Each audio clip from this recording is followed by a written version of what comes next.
Blog আপনারা দেখতেই পাচ্ছেন। প্রথম গিয়ারে ব্যাটারি স্কুটি কত যায় দেখুন, তখন রাস্তার কন্ডিশন ভালো ছিল না, সে কারণে সেরকম তোলা হয়নি।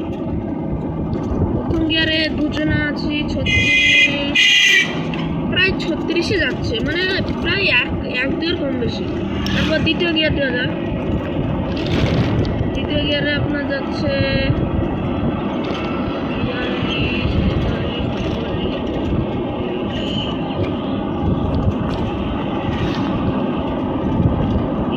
আপনার 45-এ যাচ্ছে, প্রায় ডবল আসতে হবে, সেখানে বুঝতে পারছি।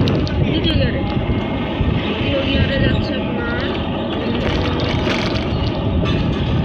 প্রায়, এবার স্পিড উঠছে দেখছি গাড়ির। না, রাস্তার অবস্থা ভালো, 50+ হচ্ছে।